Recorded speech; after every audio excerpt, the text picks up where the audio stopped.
আসসালামু আলাইকুম ওয়া রাহমাতুল্লাহি ওয়া বারাকাতুহু। সবাই তো জবাব দিলেন, আবার সালাম দিচ্ছি। আসসালামু আলাইকুম ওয়া রাহমাতুল্লাহি ওয়া বারাকাতুহু।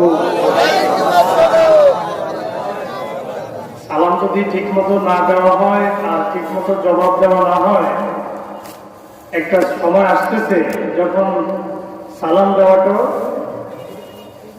কষ্টকর হয়ে যাবে, ঠিক কিনা বলেন? সালামের বিরুদ্ধে আজকে বাংলাদেশে কথা হচ্ছে কি হচ্ছে না? কথা বলতে হবে, হচ্ছে কি হচ্ছে না? সালামের বিরুদ্ধে আজকে বাংলাদেশে কথা হচ্ছে, টিভি টক শো গুলো আজকে সালামের বিরুদ্ধে কথা হচ্ছে, আল্লাহ হাফেজের বিরুদ্ধে কথা হচ্ছে। মুসলমানের আওয়াজ যদি এখনো বিড়াল মার্কা হয়, এখনো যদি মুসলমান সুন্দর করে সালাম না দেয়, একবারের জায়গায় 10 বার দিয়ে ওই জালেমগুলোকে বুঝিয়ে দিতে হবে বাংলার জমিন থেকে সালামকে উৎখাত করা যাবে।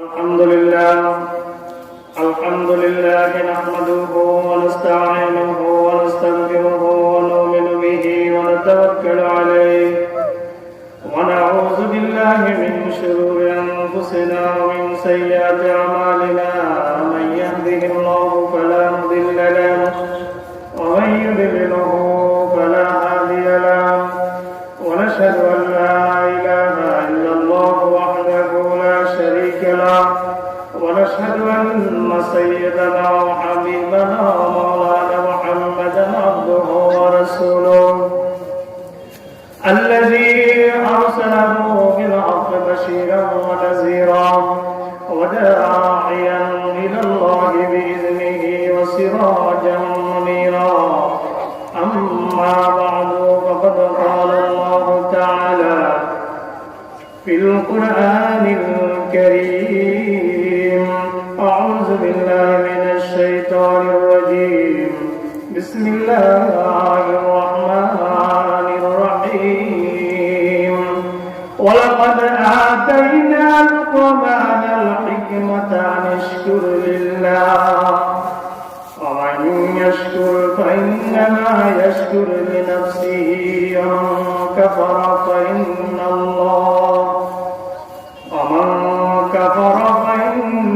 الله غني حميد. وقال تعالى في شان حبيبه مخبرا وآمرا: إن الله وملائكته يصلون على النبي يا أيها الذين آمنوا صلوا عليه وسلموا تسليما. اللهم صل على سيدنا مولانا محمد وعلى آل سيدنا مولانا محمد. اللهم صل على سيدنا مولانا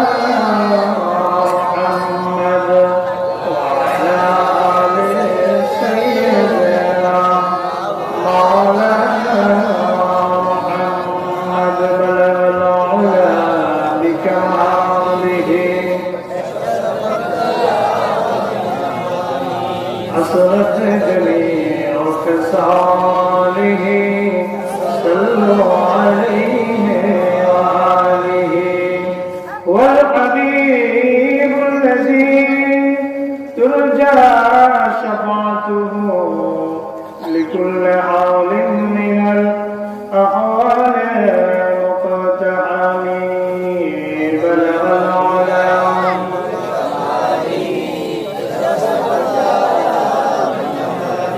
حسنت جميع خصاله صلوا عليه وآله. রূপসা দারুল কোরআন নুরানি হাফিজিয়া মাদ্রাসার উদ্যোগে প্রথম বার্ষিক তাফসীরুল কোরআন মাহফিলের সম্মানিত সভাপতি, আজকের এই ইসলামিক জলসার প্রধান মেহমান আল্লাহ হযরত মাওলানা আবুল হাসান আব্দুল্লাহ সাহেব, আমন্ত্রিত অন্যান্য উলামায়ে কেরাম, এলাকার সর্বস্তরের আল্লাহ এবং তার রাসূলের আশিকিন মুহিব্বিন, পর্দার অন্তরালে অবস্থিত আমার শ্রদ্ধেয় মা ও বোনেরা, আসসালামু আলাইকুম ওয়া রাহমাতুল্লাহি ওয়া বারাকাতুহু। শুকর আদায় করি, শুকর আদায় করব, শুকর আদায় করতে হবে কার জন্য? কার জন্য? যে মুমিন আমাকে আপনাকে মানুষ হিসেবে সৃষ্টি করেছেন। ইচ্ছে করলে কুকুর, শিয়াল, বিড়াল বানাতে পারতেন কিনা? মানুষ হিসেবে পৃথিবীতে আসার জন্য আল্লাহর কাছে কোনোদিন দরখাস্ত করেছি? দরখাস্ত করি নাই। আল্লাহ পাক রব্বুল আলামিন মেহেরবানি করে আমাকে আপনাকে মানুষ হিসেবে শুধু সৃষ্টি করেননি, পাশাপাশি ঘোষণা করেছেন আশরাফুল মাখলুকাত হিসেবে। আল্লাহ বলেছেন, ওয়ালাকাদ কাররামনা বনি আদম, আমি বনি আদমকে সম্মানিত করেছি। আরো সম্মানিত করেছেন আমাদেরকে কোরআনটা দিয়ে, সুবহানাল্লাহ। আরো সম্মানিত করেছেন শেষ নবী, নবীদের নবী, সৈয়দুল মুরসালিন, আকায়ে নামদার তাজদার মদিনা, শফিউল মুজনিবিন, সৈয়দুল কাউনাইন, আনিসুল গারিবিন, রাহমাতুল লিল আলামিন, মুহাম্মদুর রাসূলুল্লাহ সাল্লাল্লাহু আলাইহি ওয়াসাল্লামের উম্মত হিসেবে পৃথিবীতে পাঠিয়ে আরো বেশি সম্মানিত করেছেন, ঠিক কিনা? যে আল্লাহ এত নিয়ামত দিলেন, সে আল্লাহর শুকর আদায় করা দরকার কিনা? কথা বলেন, দরকার কিনা? আসুন সে আল্লাহ পাকের শুকর আদায় করি। সকলেই সকল আদিলতা, জড়তা, হীনমন্যতাকে জেড়ে ফেলে মুক্ত কণ্ঠে, বজ্র কণ্ঠে, সুললিত কণ্ঠে আকাশ বাতাসকে মুখরিত করে জালেম নাস্তিকদেরকে জানিয়ে দিয়ে তাদের কর্ণকুহরে পৌঁছে দিয়ে সেই আল্লাহর প্রশংসা করি। সকলে করি আলহামদুলিল্লাহ। সকলে আমার সাথে পড়েন, রব্বানা লাকাল হামদ হামদান কাসীরান তাইয়িবান মুবারাকান ফীহি ইয়া রাব্বি লাকাল হামদু কামা ইয়ানবাগি লিজালালি ওয়াজহিকা ওয়া আযীম সুলতানিকা। শুকর আদায় করেছি কার? আল্লাহর শুকর আদায় করলে লাভ আছে না লস আছে? আমার আল্লাহ কোরআনে কারীমের মধ্যে বলেন, বান্দা লাইন শাকারতুম লাযীদান্নাকুম ওয়া লাইন কাফারতুম ইন্না আযাবী লাশাদীদ। লাইন শাকারতুম, যদি তোমরা শুকর আদায় করো, লাযীদান্নাকুম, আমি তোমাদেরকে নিয়ামত অবশ্যই অবশ্যই বাড়ায়া দেব। লামে তাকিদ এবং নুনে তাকিদ সগিলা দুইটা নিশ্চয়তা আল্লাহ দিয়েছেন। ওয়ালাইন কাফারতুম, যদি তোমরা আমার নাশকরি করো, আমার অকৃতজ্ঞ হয়ে যাও, আমার না বলে আমার ভোগ করার পরে যদি আমি আল্লাহকে বলে যাও, জেনে রাখো ইন্না আযাবী লাশাদীদ, আমার শাস্তি অত্যন্ত কঠোর। কথা বলা ঠিক না? নাস্তিক গুলো মনে করেছে আল্লাহ তো কিছু কয় না। হ্যাঁ, আল্লাহকে অস্বীকার করে, আল্লাহ তো কিছু বলে না, কোরআন মানে না, আল্লাহ তো কিছু করে না। আল্লাহ পাক রব্বুল আলামিন ছাড় দেন কিন্তু ছেড়ে দেন না।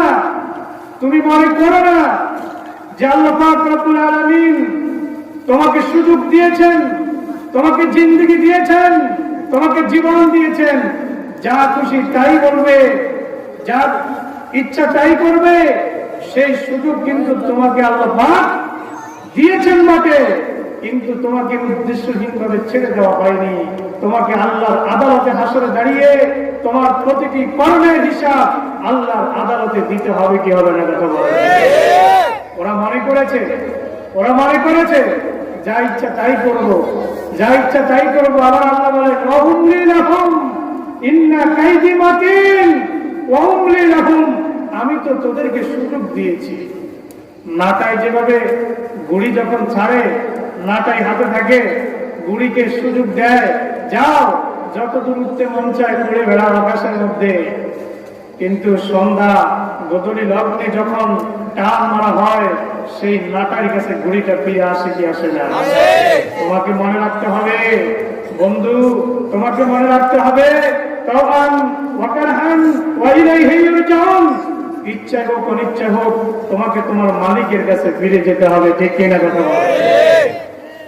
আমার আল্লাহ বলেন ওয়াউমলি লাহুম, আমি তাদেরকে সুযোগ করে দিয়েছি, তাদেরকে সুযোগ দিয়েছি। আমি কি করতে চাও করো। ওয়াহাদাইনাহুম নাজদাইন, তোমাকে আমি দুইটা রাস্তা দেখাই দিয়েছি। কোন রাস্তায় তুমি যাবে ডিসিশন তোমার, তোমাকে স্বাধীনতা দিয়েছি। আপনাকে এই বাংলাদেশটা স্বাধীন, আপনি একজন স্বাধীন মানুষ। স্বাধীন মানুষ না? আমি আপনি স্বাধীন দেশের নাগরিক না? তাই বলে কি আপনি আমি যা ইচ্ছা তাই করতে পারবো? রাষ্ট্রের একটা সংবিধান আছে, আছে কিনা? রাষ্ট্রের একটা সংবিধান আছে, ওই সংবিধানটা মেনেই আপনি এই দেশে থাকতে হবে। কথা বলেন ঠিক কিনা? আপনি যদি নিজের খাম খেয়াল মতো, নিজের খেয়াল খুশি মতো চলতে চান, দেশে কি চলতে পারবেন? আইনের আওতায় আপনাকে আনা হবে কি হবে না? হবে কি হবে না? আমার আল্লাহর একটা সংবিধান আছে নাকি নাই? আমার আল্লাহর সংবিধান আছে নাকি নাই? আমার আল্লাহ সংবিধান দিয়েছেন, শুধু দেন নাই, ঘোষণা দিয়েছেন ওয়ানাজ্জালনা আলাইকাল কিতাবা তিবয়ানান লিকুল্লি শাই, কি করতে পারবে কি করতে পারবে না তার বর্ণনা আল্লাহ কোরআনে কারিমে দিয়েছেন কি দেন নাই? দিয়েছেন কি দেন নাই? একটা দেশে থাকতে হলে যদি তোমাকে সংবিধান মানতে হয়, একটা প্রতিষ্ঠানের ছাত্র হয়ে থাকতে হলে যদি তোমাকে প্রতিষ্ঠানের নিয়ম কানুন মেনে চলতে হয়, তাহলে মুসলমান থাকতে হলেও তোমাকে আল্লাহর এই সংবিধানকে মেনেই মুসলমান থাকতে হবে। কথা বলেন ঠিক কিনা? সুতরাং বন্ধুরা আসুন, জীবনের প্রতিটি পরতে পরতে, প্রতিটি বাঁকে বাঁকে, প্রতিটি স্রোতে স্রোতে কোরআনকে নিজের জীবন সঙ্গী বানাই। জীবনটা নুরানি করে দিবেন কে? কে করে দিবেন? কথা ভূমিকাতে লম্বা না করে আমি আমার আলোচনায় চলে যাচ্ছি। আল্লাহ পাক রব্বুল আলামিন কোরআনে কারীমের মধ্যে দুইজন ওলির নামে দুইটা সূরা নাযিল করেছেন। নবীদের নামে সূরা নাযিল করেছেন, ওলিদের নামে সূরা নাযিল করেছেন। ব্যক্তির নামে দুইজন ওলির নামে, একজন ওলি হচ্ছেন পুরুষ, আরেকজন ওলিয়া হচ্ছেন মহিলা। একজন হচ্ছেন হযরত লোকমান আলাইহিস সালাতু ওয়াস সালাম, আরেকজন হচ্ছেন হযরত মারিয়াম আলাইহিস সালাতু ওয়াস সালাম। জোরে পড়ে সুবহানাল্লাহ। আল্লাহ পাক রব্বুল আলামিন সূরা লোকমান, এটি কোরআনে কারীমের 31 নম্বর সূরা, পারা নাম্বার 21, সূরা নাম্বার 31। সূরাটি মাক্কি সূরা। এই সূরাতে আয়াত সংখ্যা 34, রুকু সংখ্যা 4। আমার আজকের আলোচনার বিষয় হচ্ছে 12 নম্বর আয়াত থেকে ওমা তাওফীকি ইল্লা বিল্লাহ হাযা মা ইনদি ওয়া লা ইলমু ইল্লাল্লাহ সুবহানাকা লা ইলমা লানা ইল্লা মা আল্লামতানা ইন্নাকা আনতাল আলিমুল হাকীম। ইলম আমাদের কোনো ইলম নাই, ইলম দেওয়ার মালিক কে? ইলম দেওয়ার মালিক কে? ওমা উতীতুম মিনাল ইলমি ইল্লা কলিলা। আল্লাহ পাক রব্বুল আলামিন বলেন, বান্দা তোমাকে আমি অতি অল্প ইলম দিয়েছি। আজকে রাত্রে বেলায় তুমি টিভির টক শোতে ইলম জাহির করো, তোমার দেওয়া আমার দেওয়া ইলম দিয়ে ফুটানি করো বান্দা, আমার দেওয়া ইলম দিয়ে বান্দা আমার শেখানো সালামের বিরুদ্ধে ফতোয়া দাও বান্দা, আমার দেওয়া ইলম দিয়ে বান্দা আমার নবীর সুন্নাহ জাহির বিরুদ্ধে কথা বলো বান্দা, আমার দেওয়া ইলম দিয়ে আমার নবীর আনিত জীবন বিধানের বিরুদ্ধে কথা বলো বান্দা। বান্দা আমার দেওয়া ইলম দিয়ে, আমার দেওয়া ইলমের ফুটানি দিয়ে বান্দা তুমি নিজকে আজকে বুদ্ধিজীবী তুমি দাবি করো বান্দা। তুমি কি জানো না তোমার সেইতে বড় বুদ্ধিজীবী ছিল সেই তৎকালীন সময়কার শ্রেষ্ঠ বুদ্ধিজীবী, মহা বুদ্ধিজীবী, সবচেয়ে বড় বুদ্ধিজীবী, যার বুদ্ধির কাছে তৎকালীন দুনিয়া হার মেনেছিল, যার নাম ছিল বান্দা আবুল হিকাম। বুদ্ধিজীবী আবুল হেকামের বাংলা কি? বুদ্ধিজীবী, হিকমতওয়ালা, জ্ঞানওয়ালা, প্রজ্ঞাওয়ালা, যাকে আবুল হেকাম উপাধি দিয়েছিল, যে যুগে আরবি সাহিত্যে উচ্চাঙ্গে পৌঁছেছিল। আপনার 7 জন বিখ্যাত কবি সাওয়াবুল্লাহকে তৈরি করেছিল, কবি ইমরুল কায়েস, কবি আনতার বিন শাদ্দাদ, লবিদ ইবনে রবিয়া সহ, তারা যে জুহাইর বিন আবি সুলমা সহ যে কবিতা তারা তৈরি করেছিল, আজ পর্যন্ত তাদের সাহিত্যের কাছে কোনো আরবি লেখক পৌঁছতে পারে নাই, কোনো বিদ্বান পৌঁছতে পারে নাই। এত বিদ্বান থাকার সময় তাদের উপরে মাতব্বরি যে লোকটি করেছিল, তার নাম ছিল আবুল হেকাম। আমার নবীকে আমি যে কোরআন দিয়েছি, যে সংবিধান আমি দিয়েছি, সেই সংবিধানকে পালন না করবার কারণে তার নাম হয়ে গেছে আবু জাহেল। বন্ধা, তুমি কি এটা ভুলে গিয়েছো? কে বলেন? কে বলেন? কথা বলেন, কে বলেন?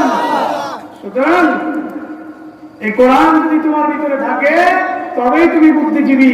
আর ডক্টরেট ডিগ্রি যদি সারা দুনিয়ার সকল বিশ্ববিদ্যালয় থেকে একটা করে নাও, তোমার ওই ডক্টরেট ডিগ্রির আমাদের কাছে 2 পয়সার কোনো দাম নাই। আমাদের মসজিদের ইমাম মুয়াজ্জিনের কাছে তোমার এই ইলমের 2 পয়সা দাম নাই যদি তোমার মধ্যে কোরআনের আলো। কিসের কুটানি দেখাও আমাদের সাথে? কিসের কুটানি দেখাও? টকশোতে বসে বসে আসো, মুসলমান নাম দিয়ে তুমি মুসলিমের ঘরে জন্ম নিয়েছ, মুসলমান হিসেবে পরিচয় দাও। লজ্জা থাকলে সূরা ফাতিহা একটু সহি করে শোনাও। আসো রূপসা দারুল কোরআন কোরআনী মাদ্রাসায় আমার 4 বছরের শিশু বাচ্চা তোমাকে কোরআনে কারীম শোনায় দিবে শুদ্ধ ভাষায়। জোরে করে সুবহানাল্লাহ। কিসের ইলমের লড়াই করো তুমি? তোমার এই সমস্ত ইলম কিন্তু আমরা কেন কথা বলে করি না ইনশাআল্লাহ। কথা বলেন ঠিক কিনা? কারণ আমাদের কাছে আছে কোরআন। কি আছে? কথা বলতে হবে, কি আছে? এই কোরআন দিয়ে হযরত ওমর ইবনে খাত্তাব রাদিয়াল্লাহু তাআলা আনহু অর্ধটা পৃথিবী শাসন করেছিলেন। কথা বলেন ঠিক কিনা?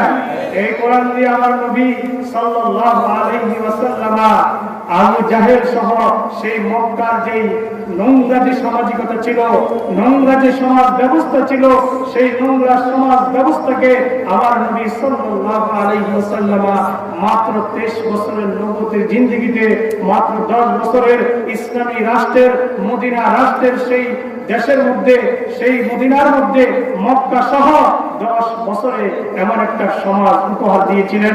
বার্ট্রান্ড রাসেল বলেছিলেন, সারা পৃথিবী যদি একটা রাষ্ট্রে পরিণত হয় আর সেই রাষ্ট্রের সংবিধান যদি হয় কোরআন, সেই রাষ্ট্রের সংবিধান যদি কোরআন হয়, সেই রাষ্ট্রের প্রেসিডেন্টকে যদি মুহাম্মদুর রাসূলুল্লাহকে বানিয়ে দেওয়া হয়, সারা পৃথিবীতে ন্যায় প্রতিষ্ঠা হয়ে যাবে, সাম্য প্রতিষ্ঠা হয়ে যাবে, ইনসাফ কায়েম হয়ে যাবে।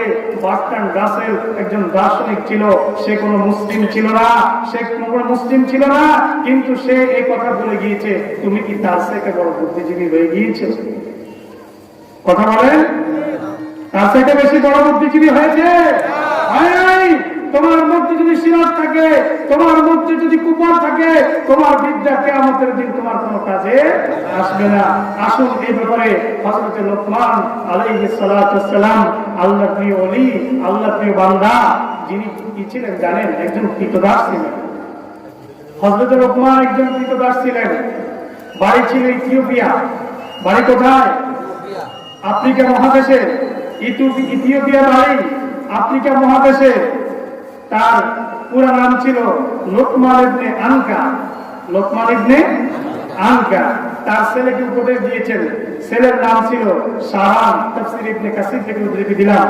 লোকমান ইবনে আনকা তিনি ছিলেন একজন কৃতদাস, কালো, কুৎসিত, নিগ্র। কিন্তু আমার আল্লাহর কাছে এটা কোনো ম্যাটার। ইসলামে কালো সাদার কোনো পার্থক্য আছে? কালো সাদার কোনো পার্থক্য আছে? ধনী গরিবের কোনো পার্থক্য আছে? আজকে যারা নিজেদেরকে সভ্য বলে দাবি করে, আমেরিকাতে কিছুদিন পর পরেই সেখানে শ্বেতাঙ্গ আর কৃষ্ণাঙ্গ ঝামেলা হয় কি হয় না? কিন্তু পৃথিবীর 57টি মুসলিম দেশের কোন একটাতেও কালো আর সাদা মারামারি লাগছে এরকম আছে? আছে? নাই। লোকটি ছিল কালো, সাইজে ছিলেন বেটে, আকারে বেটে ছিলেন, নাকটা চ্যাপ্টা ছিল, দেহটা চ্যাপ্টা ছিল, কালো ছিলেন, কুৎসিত ছিলেন, চেহারায় তেমন একটা কি ছিল না।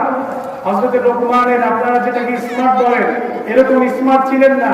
ছাগল চড়ান, যে মালিকের ছাগল চড়ান, ওই মালিকের ছাগল চড়ানোর শেষে, দিনের শেষে রাত্রি যখন বাসায় ফিরে আসেন ছাগল নিয়ে, বকরি নিয়ে, রাত্রি বেলায় ঘরের বাহিরে মানুষেরা ভিড় জমায় হযরত লোকমান থেকে কিছু কথা শুনলেন। মালিক একদিন জিজ্ঞেস করে, আচ্ছা তোমরা আমার গোলামের মধ্যে কি পেয়েছো যে তোমরা তার থেকে কথা শোনার জন্য ভিড় করতেছ? লোকেরা বলল, আপনি তো জানেন না আপনার এই গোলাম যাতা গোলাম নয়, এটা জ্ঞানে পরিপূর্ণ, এটা জ্ঞানের ভান্ডার, এটার মধ্যে আল্লাহ পাকের পক্ষ থেকে ওই শিয়ারের এসেছে, এটার মধ্যে জ্ঞানের ভান্ডার দিয়েছেন আল্লাহ তাআলা, যেমন হযরত খিজিরকে দিয়েছিলেন, হযরত লোকমানকে আল্লাহ পাক এভাবে জ্ঞান দিয়েছিলেন, সেই কথা আল্লাহ কোরআনে বলেছেন, ওয়ালাকাদ আতাইনা লুকমানাল হিকমা, আমি লোকমানকে কি দিয়েছি? হিকমত দিয়েছি। কে বলেছেন? আল্লাহ বলেছেন।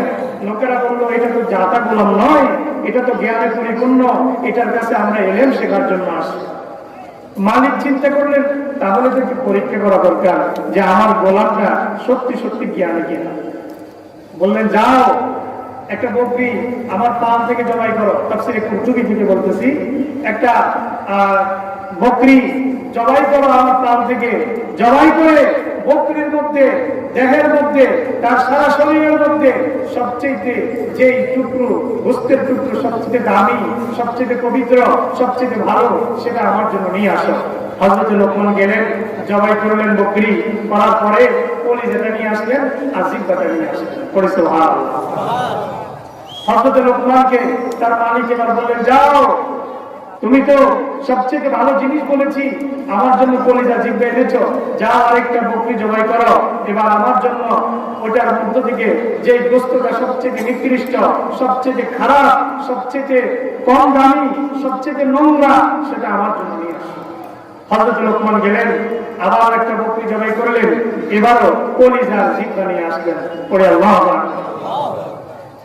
মালিক ডাক দিয়ে বললেন, গোলাম, বললাম ভালো জিনিস নিয়ে আসার জন্য, কলিজা জিহ্বা নিয়ে এসেছো। বললাম খারাপ জিনিস নিয়ে আসার জন্য, কখনো কলিজা জিহ্বা নিয়ে এসেছো। গোলাম, কোন পরীক্ষা আমাকে ফেলেছো জানি না, এটার হিকমতটা কি আমাকে বলে দাও।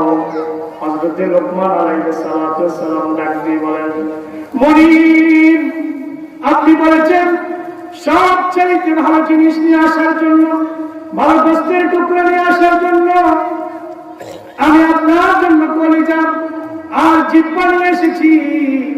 এই দুইটা অঙ্গ মানুষের এমন, মনির, যখন অন্তরটা ভালো হয়ে যায়, যখন অন্তরটা সাফ হয়ে যায়, যখন জিহ্বাটা পরিশুদ্ধ হয়ে যায়, জিহ্বা দিয়ে, মুখ দিয়ে যখন কোনো অশ্লীল কথা না বলে, যখন মুখ দিয়ে কাউকে গালি না দেয়, মুখ দিয়ে যখন গীবত না করে, মুখ দিয়ে যখন অশ্লীল কথা না বলে, মুখ দিয়ে যখন আল্লাহকে গালি না দেয়, মুখ দিয়ে যখন ইসলামকে গালি না দেয়, মুখ দিয়ে যখন কোরআনকে গালি না দেয়, মনির, তখন ওই অন্তরটা আর ওই জিহ্বাটা সবচেয়ে দামি হয়ে যায়। সুবহানাল্লাহ। আবার আপনি বলেছেন সবচেয়ে খারাপ গোস্তের টুকরা নিয়ে আসবার জন্য, মনিবাতে শুনে রাখুন, একটা মানুষ, একজন ব্যক্তির, সেটা মানুষ হোক, গরু হোক, বেড়া হোক, দুম্বা হোক, ছাগল হোক, যদি তার অন্তরটা নষ্ট হয়ে যায়, কলিজা নষ্ট হয়ে যায়, তখন তার সারা শরীর নষ্ট হয়ে যায়। বুখারী বর্ণনা, বুখারীতে এসেছে, ইন্না ফিল জাসাদি মুদগাতান ইযা সালাহাত সালাহাল জাসাদু কুল্লুহু ওয়া ইযা ফাসাদাত ফাসাদাল জাসাদু কুল্লুহু আলা ওয়া হিয়াল কলব। হাদিসের মধ্যে এসেছে, প্রত্যেকটা মানুষের ভিতরে একটা মানুষের টুকরো আছে, ইযা সালাহাত সালাহাল জাসাদু কুল্লুহু, যখন ওই মানুষের টুকরোটুকু পরিশুদ্ধ হয়ে যায়, পবিত্র হয়ে যায়, ভালো হয়ে যায়, সালাহাল জাসাদু কুল্লু, পুরোটা দেহ, পুরোটা শরীর তখন ভালো হয়ে যায়।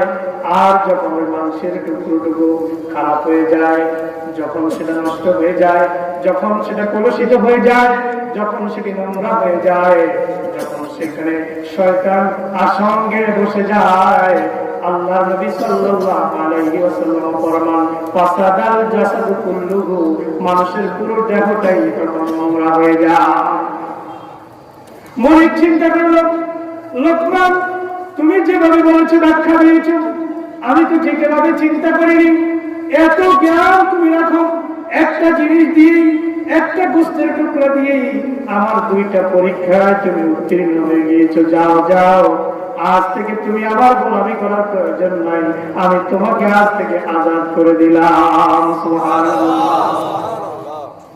আমার ভাইরা, সে লোকমান যখন অন্তিম সজ্জা, ছেলেকে বৃদ্ধ হয়ে গিয়েছেন, ছেলেকে কাছে ডাকলেন, ডেকে বললেন ইয়া বুনাইয়া লা তুশরিক বিল্লাহ ইন্নাশ শিরকা লাযুলমুন আযীম। ইয়া হে প্রিয় বৎস, হে প্রিয় ছেলে, লা তুশরিক বিল্লাহ, আল্লাহর সাথে তুমি কাউকে শরীক করো না। ইন্নাশ শিরকা লাযুলমুন আযীম, নিশ্চয় শিরক হচ্ছে একটা মহাজুলুম। কথা বলেন ঠিক কিনা? হযরত লুকমান আলাইহিস সালাম যে ব্যাখ্যা দিলেন, জিহ্বা এবং অন্তর এই দুইটা যখন ভালো হয়ে যায়, তখন মানুষের গোটা জিন্দেগিটা ভালো হয়ে যায়। কথা বলেন ঠিক কিনা? ঠিক কিনা? তাহলে আমরা ছোটবেলায় হযরত লুকমান যেভাবে তার প্রিয় সন্তানকে, প্রিয় ছেলেকে যেভাবে আদর করে, সোহাগ করে, কাছে টেনে, মায়া দিয়ে, মমতা দিয়ে, না ধমকিয়ে, না রাগ করে সুন্দরভাবে উপদেশ দিয়েছেন, আমরা এভাবে উপদেশ দেওয়া দরকার কিনা? কথা বলেন। সন্তানকে যদি বলেন, হ্যাঁ মসজিদে গেলি না, নামাজ পড়লি না, আজকে তোর খবর আছে, সন্তানটা তোমারও খবর আছে। কথা বলেন ঠিক না? সন্তানকে কাছে ডাকতে হবে, বুঝিয়ে দিতে হবে, বাচ্চা, বাবা, বাচ্চা, প্রিয় সন্তান, তোমার যে একটা দেহ বড়ি আছে, একটা দেহ আছে, এটাকে চালাবার জন্য যেমনই ভাবে তোমাকে 3 বেলা আহার করতে হয়, হয় কিনা? হয় কিনা? এটাকে ঠিক রাখবার জন্য আহার করা লাগে কিনা? খাওয়া লাগে কিনা? সন্তানকে বুঝাই দেন, বাচ্চা, তোমার ভিতরে একটা কল্প আছে, যেটাকে তোমার এই দেহটাকে যেটা চালায়, তার নাম কি? রূহ। তার নাম কি? তার নাম কি? রূহটা কি? ইয়াসআলুনাকা আনির রূহি কুলির রূহু মিন আমরি রাব্বি। আল্লাহ পাক রব্বুল আলামিন নবীর কাছে ওহী নাযিল করে দিলেন, ও নবী, ওরা আপনাকে জিজ্ঞাসা করবে রূহ সম্পর্কে, আপনি তাদেরকে বলে দিন কুলির রূহু মিন আমরি রাব্বি। এটাকে ধরা যায় না, ছোঁয়া যায় না, স্পর্শ করা যায় না। কুলির রূহু মিন আমরি রাব্বি, এটা আমার প্রভুর আদেশ ছাড়া আর কিছুই নয়। সুবহানাল্লাহ। কয়েকদিন আগে দেখলাম একজন ব্যক্তি একটা মানববন্ধনের বিরুদ্ধে আলেমদেরকে গালি দিচ্ছে, আলেমদের বিরুদ্ধে কথা বলতেছে। ওই লোকটা তার বক্তব্য শেষ করতে পারে না, বক্তব্য মাত্র 1 মিনিট বক্তব্য দিতে পারে নাই, লোকটি সেখানে অজ্ঞান হয়ে পড়ে গিয়েছে। খেলাকার? কথা বলেন, খেলাটা কার? খেলাকার? আর তোমরা আসো আলেমদের সাথে খেলবার জন্য, আলেমদের সাথে তোমাদের খেলার তো কোনো যোগ্যতাই নাই। কোন এক আলেম বলেছিলেন, আমরা এরকম ফাউল প্লেয়ারের সাথে খেলি। বাস্তবিকে বলেছেন, প্লেয়ার তো হয় কাঁধে কাঁধে মিললে না খেলা যায়। কথা বলেন ঠিক না? কাঁধে কাঁধে মিললে তো খেলা যায়। হ্যাঁ, তোমাদেরকে আমাদের যোগ্যই তো মনে করি না। কিসের খেলা তোমাদের সাথে হবে? তোমাদের সাথে খেলবার জন্য আল্লাহ পাক রব্বুল আলামিনের ফেরেশতারা রেডি আছে কি নাই? আছে কি নাই? হুজুর একটু আগে এশার নামাজে আপনার যে আয়াত কারিমা তেলাওয়াত করেছেন, জান্নাতীদের বর্ণনা দিয়েছেন, জাহান্নামীদের বর্ণনা দিয়েছেন, মনোযোগ দিয়ে তেলাওয়াত শুনছিলাম, মনোযোগ দিয়ে শুনছিলাম, অর্থ বুঝে বুঝে সেই চিত্রটা মনে মনে কল্পনা করছিলাম। তাদেরকে যখন জিজ্ঞেস করা হবে যে তোমাদের কাছে কোন ভীতি প্রদর্শনকারী কি তোমাদের কাছে আসে নাই, তারা বলবে ক্বালু বালা ক্বালু বালা ওয়ালাকিন হাক্কাত কালিমাতুল আযাবি আলাল কাফিরিন। তারা বলবে এসেছিল, বরং আমরা অস্বীকার করেছি আল্লাহর যে কালেমা, আল্লাহর যে কথা, আল্লাহর যে বিধান আজকে আমাদের উপরে সেটা বাস্তবায়ন হয়ে গিয়েছে, আমাদের কিছুই করার নাই। আল্লাহ পাক আয়াতের শেষে অংশে বলেছেন ওয়াবিসা মাসওয়াল মুতাকাব্বিরিন, যারা কিবির করে, যারা অহংকার করে, যারা বড়াই দেখায়, যারা উদ্ধত্ত প্রদর্শন করে, আজকে আলেম আমাদেরকে তুচ্ছ তাচ্ছিল্য করতেছ, কিয়ামতের ময়দানে দেখবা তোমার পরিচিত আলেম নাই যাদেরকে তুমি তুচ্ছ জ্ঞান করেছ, যাদের তুমি কাঠ মোল্লা বলে গালি দিয়েছ, যাকে তুমি মৌলবী বলে গালি দিয়েছ, আন্ডার এস্টিমেট করেছ, কিয়ামতের ময়দানে যখন দেখা হবে দেখবা তুমি ছাগলের বাচ্চা আর এক একটা আলেম সেখানে বাদশাহী হালতে আছে। সুবহানাল্লাহ। কি নিয়ে কেন করো? হযরত লোকমানের কাছে আমরা আসি। হযরত লোকমান ছেলেকে উপদেশ দিলেন, ইয়া বুনাইয়া লা তুশরিক বিল্লাহ, হে প্রিয় বৎস, আল্লাহর সাথে তুমি কাউকে শরীক করো না। সন্তানকে যদি ছোটবেলায় উপদেশ দেওয়া হয়, ছোটবেলায় যদি নসিহতগুলো ভালোভাবে বুঝিয়ে দিতে পারেন, কোনটা করা দরকার, কোনটা করা উচিত, কোনটা করা উচিত নয়, সন্তানকে যদি ছোটবেলায় তার জেহেনের মধ্যে যদি প্রবেশ করা দেওয়া যায়, যেমন এখানে নুরানি মাদ্রাসা আছে, ছোটবেলায় যদি বাচ্চাকে কোরআনের মাদ্রাসা যদি ভর্তি করে দেওয়া হয়, কোরআনে কারীমের যদি হাফেজ হয়ে যায়, কোরআনে কারীম যদি শুদ্ধ করে তেলাওয়াত করতে পারে, কোরআনে কারীম এখান থেকে শিখে গেল, হাদিস শরীফ শিখে গেল, ঘরে গিয়ে দেখবেন বাচ্চারা খাইতেছে, এরপরও বলতেছে আখলেসে দীনাকা ইয়াকফিকাল আমালুল কলিল। বলে কি বলে না? হাঁটতেও বলে, বসতেও বলে, কিছু কিছু বাচ্চা তো বুঝে না, বাথরুমে যাইয়া বলে, কথা কয় না, প্র্যাকটিস করে, কথা কয় না, ঠিক না? বাচ্চারা প্র্যাকটিস করে। আর একটা বাচ্চা স্কুল থেকে আসলো, একটা হাদিস সে জীবনে পেল না, তাকে স্কুলে শিখানো হয় আর দুনিয়া মাজরাতুল আখিরা, যে হাদিসটা নিয়ে কি লোকাল আছে, কেউ কেউ হাদিসটাকে জাল হাদিস পর্যন্ত বলেছেন। কি বলেছেন? জাল হাদিস বলেছেন। কিছুদিন আগে তাকিদ করছিলাম, কোন মুহাদ্দিস হাদিসটাকে জাল হাদিস বলেছেন।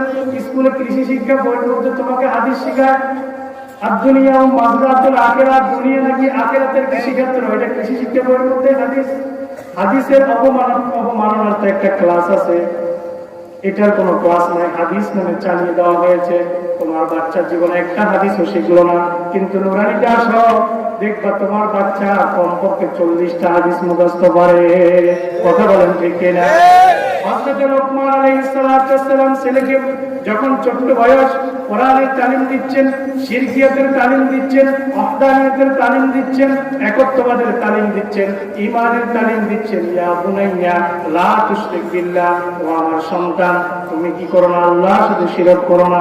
ও আমার সন্তান তুমি আল্লাহর সাথে শিরক করো না। শুধু শিরক তো দূরের কথা, শিরকের কোনো উপকরণের কাছেও তুমি যাবে, শিরকের উপকরণের কাছেও তুমি যাবে না। তোমার বাচ্চা স্কুলে গেল, চিত্রাঙ্কন প্রতিযোগিতা দিল, সেখানে কি আঁকলো? বাঘের ছবি আঁকলো, ভাল্লুকের ছবি আঁকলো। তোমার বাচ্চা স্কুলে গেল 16 ডিসেম্বর, 21 ফেব্রুয়ারি, যেমন খুশি তেমন সাজো।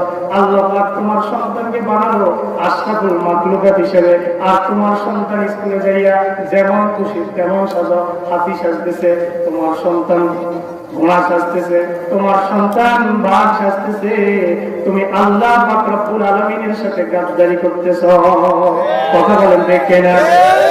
তোমাকে আল্লাহ পাক রব্বুল আলামিন বলেন ওয়ালাকাদ কাররামনা বানি আদম, আমি বনি আদমকে সম্মানিত করেছি, বনি আদমকে সম্মানিত করেছি। তোমাকে হতভাগ্য হওয়ার জন্য পৃথিবীতে পাঠানো হয় নাই, তোমাকে দুর্ভাগা হওয়ার জন্য পৃথিবীতে পাঠানো হয় নাই। আমার আল্লাহ কোরআনে কারীমে বললেন তাহা মা আনজালনা আলাইকাল কুরআনা লিতাশকা, ও নবী মা আনজালনা আলাইকাল কুরআনা লিতাশকা, আপনার কাছে এই কোরআন পাঠিয়েছি এই জন্য নয় নবী আপনি হতভাগ্য হয়ে থাকবেন, আপনি দুর্ভাগা হয়ে থাকবেন, আপনি ভিক্ষার ঝুলি হাতে নিয়ে নিয়ে মানুষের ধার ধার করবেন, আপনাকে এই জন্য পাঠানো হয় নাই। তোমার সন্তানটা স্কুলে গেল, সেখানে তাকে ভিক্ষুক বানাইয়া এখন মানুষের কাছে কাছে ভিক্ষুক সাজে, টাকা চায়। কথা বলেন ঠিক না? কি শিক্ষা দিচ্ছ সন্তানকে? মাদ্রাসায় পড়াও, কোরআনের তালিম দাও, কোরআনটা সন্তানের মধ্যে ঢুকায় দাও। এই সন্তান কিয়ামতের ময়দানে তোমার নাজাতের ওসিলা হয়ে যাবে। কথা বলেন ঠিক না ঠিক? সন্তানের মুখে কোরআন তুলে দাও। আর যদি তুমি সন্তানের মুখে গান তুলে দাও, যদি সন্তানের মুখে হাট্টি মাটি তুলে দাও, যদি সন্তানের মুখে তুমি অশ্লীল জিনিস তুলে দাও, তুমি ঘরের মধ্যে স্টার জলসা জি বাংলা আলহামদুলিল্লাহ এখন নাকি দেখানো বন্ধ, কিছুদিন আগেও বাংলাদেশে ছিল স্টার জলসা, মসজিদে আজান হচ্ছে, ঘরের মধ্যে লুলু দলি হচ্ছে, হয় কি হয়নি মুসলমানের ঘরে? স্টার জলসা, মসজিদে আজান হচ্ছে, নামাজের টাইম পেরিয়ে যাচ্ছে, মা বসে বসে স্টার জলসায় সিরিয়াল দেখতেছে, সন্তানও দেখতেছে, সেখানে গান বাদ্য হচ্ছে, সন্তান সেগুলো রপ্ত করতেছে মায়ের কোলে বসে বসে। কথা বলেন ঠিক না ঠিক? তুমি যদি গান তুলে দাও, সন্তানও গান গাইবে। তুমি যদি কোরআন তুলে দাও, সন্তান কোরআন গাইবে, কোরআনের সূরা তেলাওয়াত করবে। তুমি যদি গান তুলে দাও, সন্তান গাইবে। প্রথম যেদিন বাবার মুখে শুনেছিলাম গান, সেদিন থেকে গানই জীবন, গানই মরণ, গানই আমার প্রাণ। সন্তান গাইবে কি গাইবে না? কথা বলেন জোরে পড়ি নাউযুবিল্লাহ। তুমি যদি সন্তানকে কোরআন শেখাও, সন্তান গাইতে বাধ্য হবে। প্রথম যেদিন বাবার মুখে শুনেছি কোরআন, সেদিন থেকে কোরআনই জীবন, কোরআনই মরণ, কোরআনই আমার প্রাণ। প্রথম যেদিন বাবার মুখে শুনেছি কোরআন, সেদিন থেকে কোরআনই জীবন, কোরআনই মরণ, কোরআনই আমার প্রাণ। জোরে পড়ি আলহামদুলিল্লাহ। কথা বলেন ঠিক না ঠিক? শিক্ষা নিতে হবে হযরত লোকমান থেকে, সন্তানকে কিভাবে নসিহা করতে হয়। আমরা তো নসিহা ভুলে গিয়েছি, আমরা শুধু ধমকাই। কি করি? সন্তানকে শুধু ধমকাই, কথায় কথায় ব্যাট উঠাই, কথায় কথায় সলার মুখে উঠাই। আছে কি নাই? সন্তানকে এমন ভাবে মার দেই, আমি ভুলে যাই এই সন্তানটা আমার। কথা বলেন ঠিক না ঠিক? আমি ভুলে যাই সন্তানটা আমার। এত রাত করি, এত মেজাজ দেখাই সন্তানের সাথে। এটা ইসলামের শিক্ষা নয়। আল্লাহ নবী সাল্লাল্লাহু আলাইহি ওয়াসাল্লাম বলেছেন, আদ-দীনু আন-নাসিহা। দ্বীন হচ্ছে নসিহা। দ্বীনটা কি? আদ-দীনু আন-নাসিহা। দ্বীন হচ্ছে নসিহা। দ্বীন হচ্ছে নসিহা। দ্বীন হচ্ছে কল্যাণকামিতা। দ্বীন হচ্ছে উপদেশ। কে বলেছেন? কথা বলেন। কে বলেছেন? আল্লাহ তাআলা, আল্লাহ নবী বলেছেন দ্বীন হচ্ছে নসিহা। যতদিন নসিহা থাকবে ততদিন ইসলাম বেঁচে থাকবে, ইসলাম টিকে থাকবে। এই যে আজকের এই মাহফিল, এটাও একটা নসিহা। কথা বলেন ঠিক না ঠিক? আজকের এই মাহফিল এটাও নসিহা। এখানে আপনাদেরকে নসিহত করতেছি, আপনাদেরকে নসিহত করতেছি, ওয়াজ করতেছি। আল্লাহ পাক রব্বুল আলামিন তার হযরত লোকমান আলাইহিস সালাতু ওয়াস সালামের কথাতে বলেছেন, সেখানে ওয়াজ শব্দ ব্যবহার করেছেন। আল্লাহ পাক বলেছেন, ইযা ক্বালা লুকমান লিইবনিহি ওয়া হুয়া ইয়াইযুহু ইয়া বুনাইয়া লা তুশরিক বিল্লাহি ইন্নাশ শিরকা লাযুলমুন আযীম। শিরকের ছিদ্র ছোটবেলা থেকে বন্ধ করে দিতে হবে। কথা বলেন ঠিক না বেটে? শিরকের ছিদ্র বন্ধ করে দিতে হবে। কারণ শিরক হচ্ছে এমন একটা ক্ষেপণাস্ত্র, এটা হচ্ছে ঈমান বিধ্বংসী ক্ষেপণাস্ত্র। কি বিধ্বংসী? কি বিধ্বংসী? ঈমান বিধ্বংসী ক্ষেপণাস্ত্র হচ্ছে শিরক। এই শিরক যদি আপনার মধ্যে প্রবেশ করে, তাহলে আমও যাবে, সালাও যাবে, ঈমানও যাবে, মুসলমানিত্ব যাবে, আপনার কোনো কিছু আর অবশিষ্ট থাকবে না। আজকে দেখেন জাহেলিয়াত যারা, আজকে যারা ইহুদি নাসারা চক্র, এরা আপনার অত্যন্ত সুকৌশলে ইসলামের মধ্যে, কোরআন আর ইসলামের মধ্যে, মুসলমানদের সমাজের মধ্যে সুকৌশলে শিরকের বীজ বপন করতেছে। কিসের বীজ? কথা বলেন কিসের বীজ? শিরকের বীজ বপন করতেছে। বাচ্চাদেরা জন্মদিন পালন করে, করে কি করে না? কেক একটা টেবিলের মধ্যে সাজায়, চতুর্দিকে মোমবাতি লাগায় কিনা? চতুর্দিকে মোমবাতি লাগায়, মোমবাতি লাগাইয়া সবাই মিলে ফু দেয়, মোমবাতি নিবায়।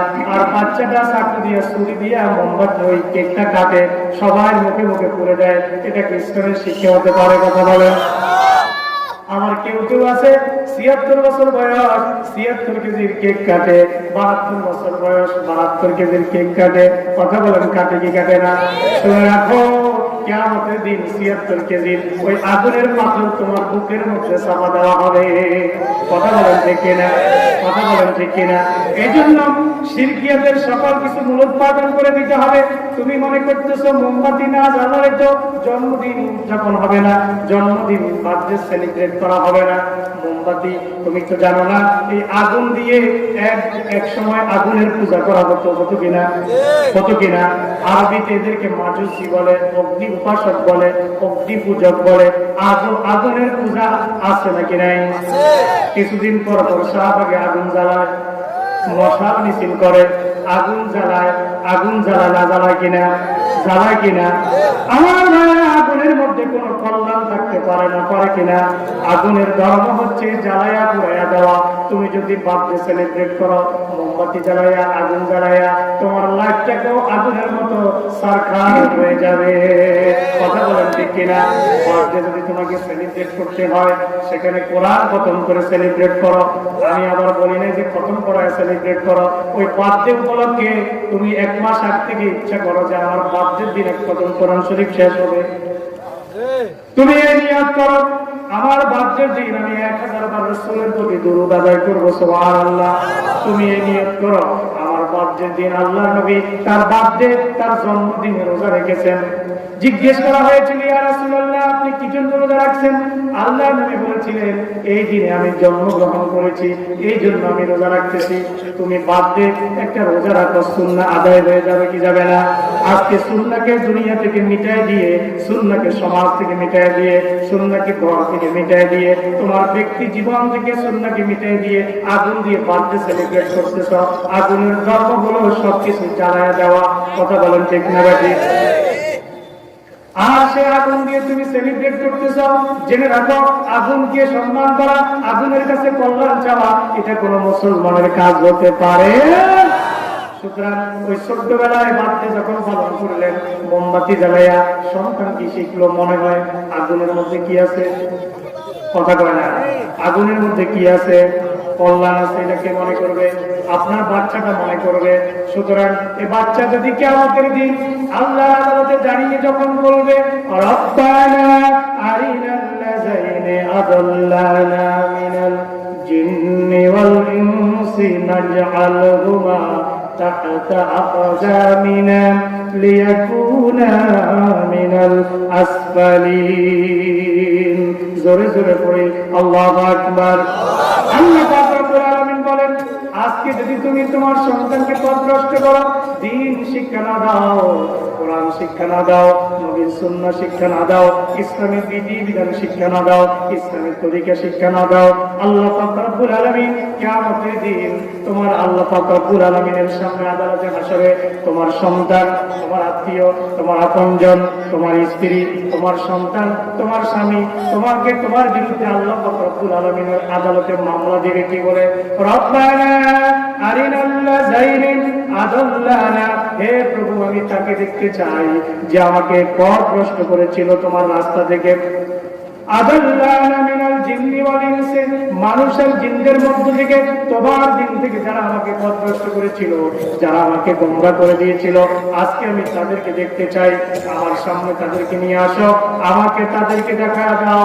কি জন্য? সেটা আয়াতের শেষে অংশে বলছেন, আরিনাল্লাযাইনি আদাল্লানা মিনাল জিন্নি ওয়াল ইনসি নাজআলহুমা তাহতা আকদামিনা, আমি তাদেরকে পা দিয়ে মারিয়ে জমিনের সাথে পিষ্ট করে দিব। বলি নাউযুবিল্লাহ। কি জবাব দিবেন সন্তানকে? জবাব আছে? আপনি যদি সংসারের অভিভাবক হন, সংসারের পিতা যদি আপনি হন, আপনার উচিত হবে সন্তানকে নসিহত করা, উপদেশ দেওয়া। বাবা, তোমার বয়স 7 বছর হয়েছে, এখন নামাজে চলো। আল্লাহ রাসূল বলেছেন, মুরু আওলাদাকুম বিসসালাতে, সন্তানকে নামাজের আদেশ করো। ইজা বালাগা সাবঈনা, যখন তারা 7 বছরে পড়বে। কত বছরে? যখন সন্তান 7 বছর উপনীত হবে, সন্তানকে নামাজের নসিহত করো। সালাতের নসিহা করো। সন্তান যখন 10 বছর উপনীত হবে, সন্তানকে সালাতের জন্য সালাতে যদি উপস্থিত না হয়, প্রয়োজনে তাকে মারো। অদরিবুহুম, তাদেরকে মারতে হবে যখন তারা 10 বছরে উপনীত হবে। সন্তান নাক ডেকে ঘুমায়, বাবা মসজিদে যায়, ফজরের নামাজ জামাতের সাথে পড়ে, সন্তানকে ডাকে না। কেন ডাকেন না? মুরব্বী আপনি মসজিদে আসলেন, চাচা আপনি মসজিদে আসলেন, সন্তানকে কেন আনলেন না? বলতেছে ডাকলে তো আমারে খেটকি মারে। আপনি তো ছোটবেলায় সন্তানকে খেটকি মেরেছিলেন, সুন্দর করে বুঝাই দেন নাই যে দেহের একটা খাবার আছে, রূহের একটা খাবার আছে কি নাই। এই জায়গা থেকে আবার ফিরে আসছি। দেহের একটা খাবার আছে, রুহের একটা খাবার আছে।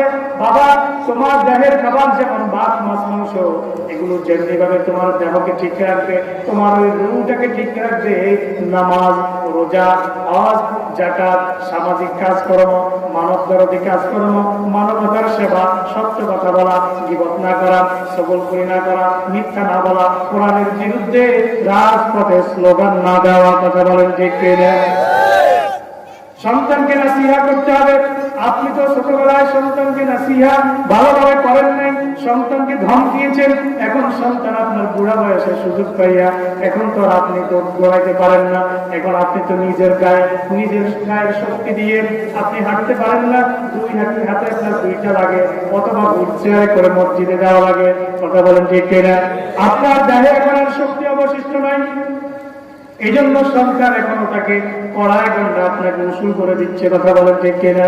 আমরা একটু সামনে আসি। লা ইলাহা ইল্লাল্লাহ, পিছনে জায়গা করি, অনেকে এসে জায়গা না পেয়ে চলে যাচ্ছে। লা ইলাহা ইল্লাল্লাহ, সামনে গেছে। লা ইলাহা ইল্লাল্লাহ, লা ইলাহা ইল্লাল্লাহ, জোরে লা ইলাহা ইল্লাল্লাহ, আর জোরে লা ইলাহা ইল্লাল্লাহ, লা ইলাহা ইল্লাল্লাহ, লা ইলাহা ইল্লাল্লাহ, লা ইলাহা ইল্লাল্লাহ, মুহাম্মাদুর রাসূলুল্লাহ সাল্লাল্লাহু আলাইহি ওয়াসাল্লাম। সন্তানকে যদি আপনি ছোটবেলায় নাসিহা করতেন, হযরত লোকমানের মতো, হযরত লোকমান অত্যন্ত আদর করে নাসিহা করেছেন, অত্যন্ত মায়া করে নাসিহা করেছেন। একজন মানুষকে যদি আপনি নরম ভাষায় কথা বলেন, নরম ভাষা যদি নাসিহা করেন, বুঝায় দেন, ওই লোকটা বুঝতে বাধ্য। কথা বলেন ঠিক কিনা? আমার নবী সাল্লাল্লাহু আলাইহি ওয়াসাল্লাম অত্যন্ত নম্রভাষী ছিলেন, অত্যন্ত কোমলভাষী ছিলেন। আল্লাহ পাক আয়াত নাযিল করলেন নবীর উপরে, নবী লাউ কুনতা ফায্যান ওয়ালিযাল কলবি লানফাদ্দু মিন হাওলিকা।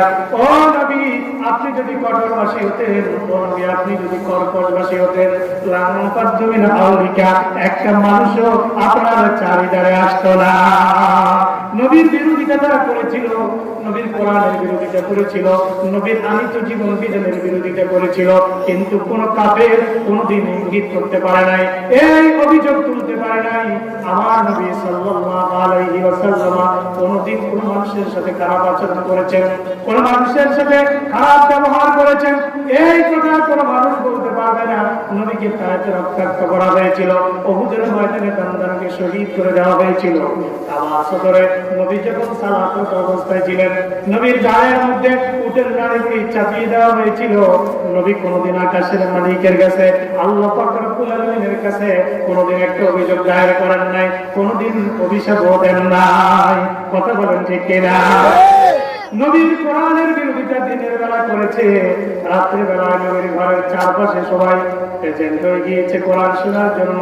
আবু জাহেল মক্কার পার্লামেন্টের মধ্যে দাঁড়াতে বসে কোরআনের বিরুদ্ধে আইন পাস করলো। আল্লাযীনা কাফারু লা তাসমাউ লিহাযাল কুরআন ওয়ালাউ ফীহি লাআল্লাকুম তাগলিবুন। وقال الذين كفروا দারুন নাদওয়াতে বৈঠক হয়েছে, এখনো এটা প্রকাশ্যে আসে নাই। আল্লাহ নবী জিবরাইলকে পাঠিয়ে দিলেন, ও জিবরাইল আমার বন্ধুর কাছে চলে যান, আমার বন্ধুকে সংবাদ দিয়ে দেন ইহুদিরা খ্রিস্টানরা সবাই মিলে ওই মক্কার কাফেররা পর্তুগিজরা মক্কার মূর্তি পূজারীরা সকলে মিলে একত্রিত হয়ে দারুন নাদওয়াতে বৈঠক করে সিদ্ধান্ত নিয়েছে একটা মানুষকে আর কোরআন শুনতে দিবে না। সিদ্ধান্ত কারা নিয়েছেন? আবু জাহেলেরা। কারা? ভালো করে বুঝতে হবে। আবু জাহেলেরা, উতবা সাহেব, আবু সুফিয়ানরা তারা সিদ্ধান্ত নিয়েছে কোন মানুষকে কোরআন শুনতে দিবে না। লা তাসমাউ লিহাযাল কোরআন, সিদ্ধান্ত নিয়েছে এই কোরআন কেউ শুনবে না। অলগর ফিহে, যেখানে কোরআনের আলোচনা হবে, যেখানে কোরআনের মাহফিল কায়েম হবে, যেখানে কোরআনের তাফসীর হবে, যেখানে কোরআন নিয়ে কথা হবে, নবীর সুন্নাহ নিয়ে কথা হবে, নবীর আদর্শের কথা হবে, শরীয়তের কথা হবে, অলগর ফিহে, সেখানে হট্টগোল লাগায় দাও, সেখানে 144 জারি করে দাও, সেখানে শুনতে দিবে না। হুজুরদেরকে গালিগালাজ করো, স্টেজ থেকে মাইকে ফেলে দাও, হুজুরকে গালিগালাজ করো, হুজুরকে শর্টথাপ্পড় উঠাও, তিন গুটা উঠাও, হুজুরের বিরুদ্ধে মামলা দায়ের করে দাও। এটা কার চরিত্র কথা বলতে হবে?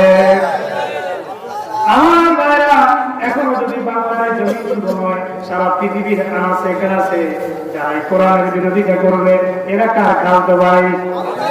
কার খালতো ভাই? আমরা কি তার সাথে আছি? আল্লাহ পাক রব্বুল আলামিনের প্রিয় হাবিব মুহাম্মদুর রাসূলুল্লাহ সাল্লাল্লাহু আলাইহি ওয়াসাল্লামের কাছে একজন সাহাবী আসলেন, এসে বললেন, ইয়া রাসূলুল্লাহ, ইয়া হাবিবাল্লাহ, মাতা সাআ, হে রাসূল, কিয়ামত কখন হবে? আমার নবী বললেন, ওয়াইলাকা আমা আতাকা লাহা, তোমার জন্য আফসোস, কিয়ামতে উপস্থিত হবার জন্য, আল্লাহর আদালতে উপস্থিত হবার জন্য তুমি কি প্রস্তুত করেছো? সাহাবী জবাব দিলেন, ইয়া রাসূলুল্লাহ, ইয়া হাবিবাল্লাহ, মা আদাতু লাহা ওয়ালাকিন্নী উহিব্বুল্লাহ ওয়া রাসূলুহু। জোরে পড়ি সুবহানাল্লাহ। সাহাবী জবাব দিলেন, ইয়া রাসূলুল্লাহ, ইয়া হাবিবাল্লাহ, মা আদাতু লাহা, আমি তো কিছুই প্রস্তুত করতে পারি নাই, ওয়ালাকিন্নী, তবে ইয়া রাসূলুল্লাহ একটা কথা আছে।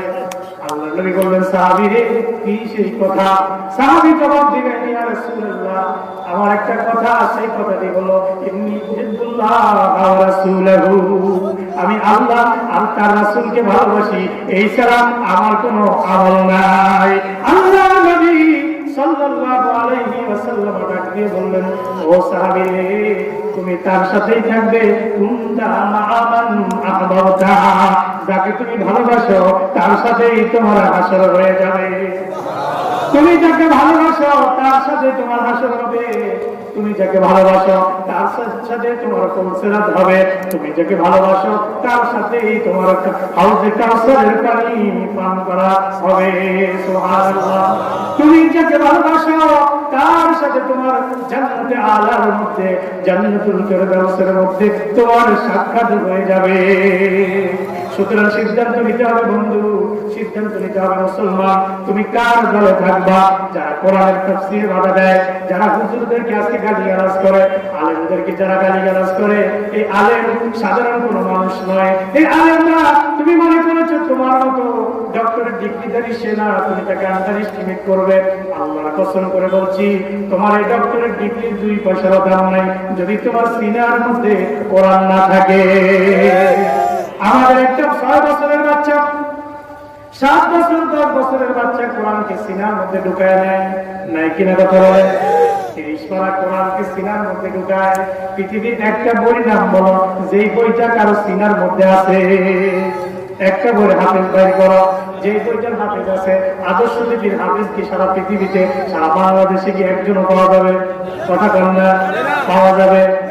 আপনাকে যদি জিজ্ঞেস করা হয় স্বরবর্ণ কয়টা, ব্যঞ্জন বর্ণ কয়টা, হঠাৎ করে যদি জিজ্ঞেস করা হয় বাংলা আপনার মাতৃভাষা, হঠাৎ করে আপনি গণা শুরু করে দিয়েছেন, স্বরে আসলে দীর্ঘ দীর্ঘ গণা শুরু করে দিয়েছেন, আপনার মেমোরি থেকে ছুটে গেছে কয়টা? কথা বলেন। আর আপনি মক্তবে আসেন, নুরানি মাদ্রাসা আছেন, একটা ছাত্রকে জিজ্ঞাসা করেন আরবি হরফ কয়টি, ছাত্র শুধু আপনার জবাব এটা দিবে না, সে বলবে আরবি হরফ 29টি, মাখরাজ 17টি। 1 নম্বর মাখরাজ হলকের শুরু হইতে হামজা হা, 2 নম্বর মাখরাজ হলকের মধ্যখান হইতে আইন হা, 3 নম্বর মাখরাজ হলকের ভাগ হইতে বৈনফা। বলবে কি বলবে না? বলবে কি বলবে না? আপনাকে যদি জিজ্ঞেস করি ও আর কোন জায়গা থেকে উচ্চারণ হয়, এটার মাদ্রাসটা বলেন তো, আপনি সারাদিন শুধু টেনশন করবেন, কারণ আপনি তো ব্যাকরণ শিখে বাংলা পড়েন না। কথা বলেন ঠিক না? কিসের বাহাদুরি? এই জন্য সিদ্ধান্ত নিতে হবে, কোরআনের সাথে থাকবেন নাকি থাকবেন না, আবু জাহেলের অনুসারী হবেন নাকি মুহাম্মদুর রাসূলুল্লাহর অনুসারী হবেন। লোকমান আলাইহিস সালাতু ওয়াস সালাম তার ছেলেকে বললেন, লা তুশরিক বিল্লাহি, আল্লাহর সাথে কাউকে শরীক করবে না। ইন্নাশ শিরকা লা যুলমুন আযীম, কারণ শিরক হচ্ছে মহা জুলুম। কারণ জুলুমটা কার সাথে? জুলুমটা কার সাথে? আল্লাহর সাথে যে জুলুম, এটা মহা জুলুম। কথা কন না? আল্লাহর সাথে যে জুলুম, এটা কি জুলুম? মহা জুলুম। এর চাইতে বড় জুলুম আর হতে পারে না। এই জন্য শিরকিয়াতের যত ছিদ্র আছে, একটু আগে বলেছিলাম, সকল ছিদ্রকে বন্ধ করে দিতে হবে, অঙ্কুরে বিনাশ করে দিতে হবে। এমনকি সন্তান যখন স্কুলে যাবে, চিত্রাঙ্কন প্রতিযোগিতা বাঘ আঁকতে দেওয়া যাবে না, ভাল্লুক আঁকতে দেওয়া যাবে না, মানুষের ছবি আঁকতে দেওয়া যাবে না, শিয়ালের ছবি আঁকতে দেওয়া যাবে যাবে না। কারণ কিয়ামতের দিন আপনার অবশ্যই শুধু বুঝে না, সেটা এঁকে ফেলেছে। আপনার সামনে কি ছিল? ওই চিত্রাঙ্কন প্রতিযোগিতা যখন সাবমিট করেছে স্কুলের মধ্যে, সে স্কুলে পাস করেছে, আরো ভালো করার জন্য উপজেলাতে দিয়েছে, সেখানে পাস হয়েছে, আরো ভালো করার জন্য জেলা লেভেলে দিয়েছে, চিত্রাঙ্কনে পাস হয়ে গিয়েছে, আরো ভালো করার জন্য বিভাগে জমা দিয়েছে, সেখানেও পাস হয়ে গিয়েছে, আরো ভালো করার জন্য কেন্দ্রে সারা বাংলাদেশ ওয়াইড যখন জমা দিয়েছে, সেখানেও পাস হয়ে গিয়েছে। সেই পুরস্কার আপনার ঘরে আনলো, আপনি তো গদগদ করতেছেন খুশিতে, গদগদ। কিয়ামতের দিন আপনার ওই নাবালক শিশু, ছোট্ট শিশু, সে তো বুঝতেছে না, সে জানে না এটার পরিণামটা কি। যখন আপনার সামনে আল্লাহ পাক রব্বুল আলামিন ওই চিত্রাঙ্কনগুলো হাজির করবেন, আপনি তো মনে করেছেন চিত্রাঙ্কন তো চিনে ফেলেছি, আল্লাহ পাবে কই? আল্লাহ কই পাবে? আল্লাহ কাছে আছে না নাই? আজকে যে মাহফিল হচ্ছে এখানে, এই মাহফিলের ভিডিও ফেরেশতারা করে কি করে না? কথা বলেন, করে কি করে না? বিশ্বাস করে? فمن يعمل مثقال ذرة خيرا يره ومن يعمل مثقال ذرة شرا يره। আল্লাহ পাক বলছেন, বান্দা কোন পরিমাণ ভালো কাজ যদি তুমি করো, তুমি সেটা দেখতে পাবে, নিশ্চয়ই দেখতে পাবে। সচিত্র প্রতিবেদন বিশাল মনিটরের মধ্যে ডিসপ্লে করে আল্লাহ পাক রব্বুল আলামিন যখন ফেরেশতাকে বলবেন, ও আমার ফেরেশতারা, মাউসটাতে একটু ক্লিক করো। দুনিয়ার মাউস এটা উৎকৃষ্ট মাউস। কথা বলেন, বুঝেন না? দুনিয়ার ছোট্ট মাউস না, আরো সুন্দর মাউসটাতে ক্লিক করো, ল্যাপটপটা চালু দাও, ক্লিক করো, মনিটরের মধ্যে আমার ওই বান্দার ফাইলটার মধ্যে একটু ঢুকো। বাংলা কিসে ঢুকো? আমার আপনার নামে ফাইল তৈরি হচ্ছে কি হচ্ছে না? ফাইল তৈরি হচ্ছে কি হচ্ছে না? আমার আপনার নামে ফাইল তৈরি হচ্ছে। আবার ফাইলের মধ্যে অনেক ফোল্ডার আছে, এক এক ফোল্ডারে এক এক গুণা, এক এক ফোল্ডারে এক এক গুণা জমা হচ্ছে।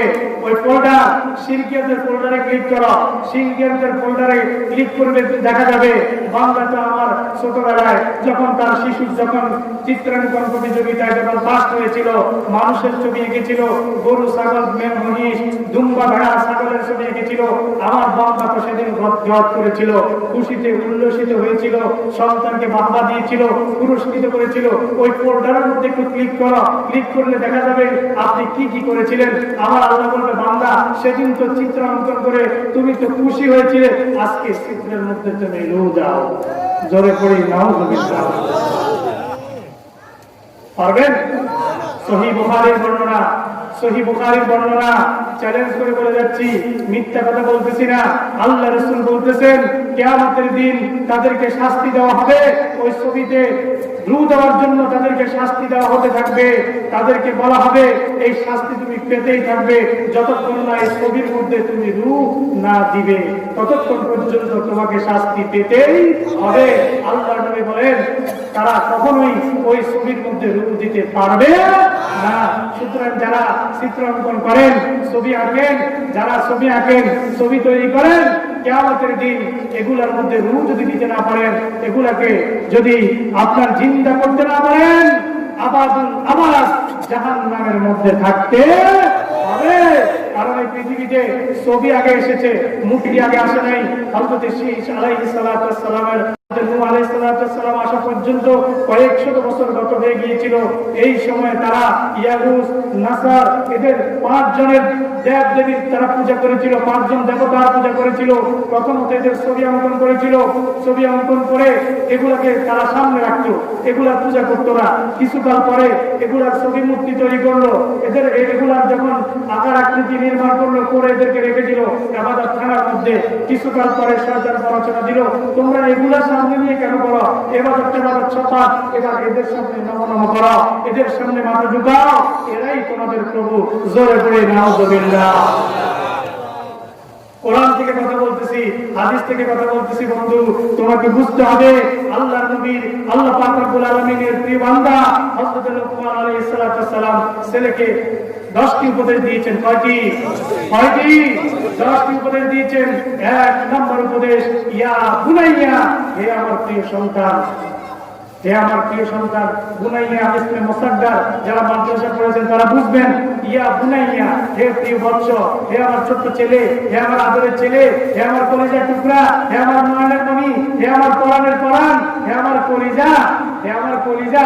আমার একটা ছোট্ট ছেলে আছে 2 বছর বয়স, সে আমাকে বলে, বাবা আমি তোমার কলিজা, তুমি আমার কলিজা। কথা বুঝেন নেই? হ্যাঁ, আমি যদি জিজ্ঞেস করি তুমি কার কলিজা, আমি তোমার কলিজা। আপনি সন্তানকে বলেন ও আমার কলিজা, ও আমার সন্তান, ও আমার প্রিয় বৎস।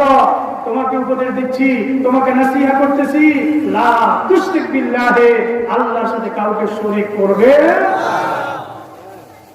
ইন্না শিরকা লাযুলমুন আযীম, নিশ্চয় শিরক হচ্ছে মহা অন্যায়। আল্লাহ পাক রব্বুল আলামিন বলেছেন কোরআনে কারীমের মধ্যে, ইন্নাল্লাহা লা ইয়াগফিরু আন ইউশরাকা বিহি ওয়া ইয়াগফিরু মা দুনা যালিকা লিমান ইয়াশা। আমার আল্লাহ কোরআনে কারীমের মধ্যে বলেন, ইন্নাল্লাহা লা ইয়াগফিরু আন ইউশরাকা বিহি, নিশ্চয় আল্লাহ তাআলা শিরকের গুনাহ ক্ষমা করবেন না। কিসের গুনাহ? ওয়া ইয়াগফিরু মা দুনা যালিকা লিমান ইয়াশা। শিরক থেকে মুক্ত হয়ে তুমি যত গুনাহ করো না কেন, তোমার গুনাহ যদি পাহাড় পরিমাণ হয়ে যায়, আমার আল্লাহ তার রহমত দিয়ে তোমার সব গুনাহকে মাফ করে দিয়ে তোমাকে জান্নাতের মেহমান বানায় দিবে। এই জন্য ভাইরা আমার, শিরক করা যাবে না। শিরকের সমস্ত রাস্তাগুলোকে বন্ধ করে দিতে হবে, শিরকের সমস্ত তরিকা বন্ধ করে দিতে হবে। শিরকটা 2 প্রকার, শিরকে আকবার, শিরকে আসগার। শিরকে আকবার হচ্ছে বড় গুনাহ, বড় শিরক। আবার বড় শিরকটা 3 প্রকার। কয় প্রকার? শিরক বিল রুবুবিয়্যাহ, আল্লাহ পাক যে রব, আমাদের রুবুবিয়্যাতের সাথে কাউকে অংশীদার সাব্যস্ত করা, অর্থাৎ আল্লাহর মতো কাউকে মনে করা, আল্লাহর মতো কাউকে মনে করা, আল্লাহর সমকক্ষ মনে করা। আল্লাহর কি সমকক্ষ আছে? قل هو الله احد الله الصمد لم يلد ولم يولد ولم يكن له كفوا احد। আল্লাহ বলতেছেন আল্লাহর সমকক্ষ কেউ। তুমি আল্লাহর সমকক্ষ কাউকে মনে করবে না, আল্লাহর মতো কাউকে মনে করবে না, আল্লাহর মতো কাউকে মনে করবে না, আল্লাহর আসনে তুমি কাউকে বসাবে না। এটা হচ্ছে শিরক বিল রুবুবিয়্যাহ। যদি আল্লাহর মতো কাউকে মনে করো, আল্লাহ জীবন দেওয়ার মালিক, তুমি যদি আরেকজনকে জীবন দেওয়ার মালিক মনে করো, তুমি মৃত্যু দেওয়ার মালিক, আরেকজনকে যদি মৃত্যুর মালিক মনে করো, তাহলে শিরক বিল রুবুবিয়্যাহ হয়ে গেল। শিরক বিল রুবুবিয়্যাহ। নাম্বার 2, শিরক বিল ইবাদাত, ইবাদতে কারোর সাথে শিরক করা যাবে না। বান্দা যখন নামাজে দাঁড়ায়, আল্লাহ বলে, বান্দা থামো, নামাজটা একটু পরে, আগে তোমার সাথে কথা আছে, তুমি কি শিরক করো কিনা। আপনি আল্লাহকে ডাক দিয়ে বলে, আল্লাহ তুমিও শোনো, ইন্নী ওয়াজ্জাহতু ওয়াজহিয়া লিল্লাযী ফাতারাস সামাওয়াতি ওয়াল আরদা হানিফা ওয়া মা আনা মিনাল মুশরিকিন। আল্লাহু আকবার। নামাজের বিছানায় দাঁড়িয়ে আমি আপনি স্বীকৃতি দিচ্ছি, আল্লাহ আমি মুশরিক নই। আল্লাহ বলে, বান্দা এবার নামাজ পড়ো, এবার ইবাদত করো। এবার আপনি যখন ইবাদতে দাঁড়ালেন, আপনি যখন এবার দাঁড়িয়ে সালাত হয়ে যখন সূরা ফাতিহা তেলাওয়াত করা শুরু করে দিলেন, হাদিসের মধ্যে এসেছে, তিরমিজির হাদিস, আল্লাহর নবী সাল্লাল্লাহু আলাইহি ওয়াসাল্লাম ফরমান, বান্দা যখন বলে আলহামদুলিল্লাহি রাব্বিল আলামিন, আমার আল্লাহ ডাক দিয়ে বলেন আমি জানি আব্দি। বান্দা যখন বলে আর রহমান আর রহিম, আমার আল্লাহ বলেন মাজ্জাদানি আব্দি আসনা আলাইয়া আব্দি। বান্দা যখন বলেন মালিক ইয়াউমিদ্দিন, আমার আল্লাহ বলেন মাজ্জাদানি আব্দি। এইভাবে আমার আল্লাহ আপনার সূরা ফাতিহার জবাব দিতে থাকেন। জোরে বলে সুবহানাল্লাহ। সুতরাং সন্তানকে শিখিয়ে দিতে হবে, শিরক করা যাবে না। আপনি হজ করতে গেলেন, জিল হজের 10 তারিখে আপনি আরাফায় গেলেন, তার আগে আপনি ইহরাম বাঁধলেন 8 তারিখে। ইহরাম বাঁধার সাথে সাথে আল্লাহ বলে বান্দা থামো, তুমি আগে ঘোষণা দাও তুমি আমার সাথে শিরক করো কিনা। যদি শিরক করো, যদি মানব রচিত বিধানকে মানো, যদি মানব রচিত বিধানকে সংবিধান হিসেবে গ্রহণ করো, ও বান্দা তোমার মানব রচিত সংবিধানকে মেনে নিলে বান্দা তোমার হজের কোনো প্রয়োজন নাই। বান্দা তখন ডাক দিয়ে বলে লাব্বাইকা আল্লাহুম্মা লাব্বাইক লাব্বাইক লা শারীকা লাকা লাব্বাইক ইন্নাল হামদা ওয়ান নি'মাতা লাকা ওয়াল মুলক লা শারীকা লাক। বান্দা তখন বলে লাব্বাইক, আমি হাজিরা দিয়েছি, হাজির হয়েছি। আল্লাহুম্মা লাব্বাইক, ও আল্লাহ আমি হাজির হয়েছি। লাব্বাইক লা শারীকা লাকা লাব্বাইক, আল্লাহ আমি হাজির হয়েছি। লা শারীকা লাকা, তোমার কোনো শরীক নাই। ইন্নাল হামদা, সকল প্রশংসা তোমার। লাকা ওয়াল মুলক, সকল রাজত্ব। আর আমি যদি সেখানে হজ করে দেশে আসার পরে যদি বলি সকল রাজত্ব সকল ক্ষমতার উৎস জনগণ, বুঝেন না? হজে বললেন লাকা ওয়াল মুলক, সকল রাজত্বের মালিক তুমি, ক্ষমতার মালিক তুমি, বাদশাহীর মালিক তুমি, চেয়ারের মালিক তুমি। কত ইজ্জুমান তাশা, তুমি যাকে ইচ্ছা ইজ্জত দাও। কত জিল্লুমান তাশা, যাকে ইচ্ছা বেজ্জতি করো। মালিককে হজের মধ্যে ঘোষণা দিলেন লাব্বাইকা লা শারীকা লাক, তোমার কোনো শরীক নেই। আমি ঘোষণা দিলাম ইন্নাল হামদা ওয়ান নি'মাতা লাকা ওয়াল মুলক, নিশ্চয় সকল হামদ, সকল প্রশংসা, সকল নিয়ামত রাজি, সকল রাজত্বের মালিক তুমি আল্লাহ। জোরে জোরে করি আল্লাহু আকবার।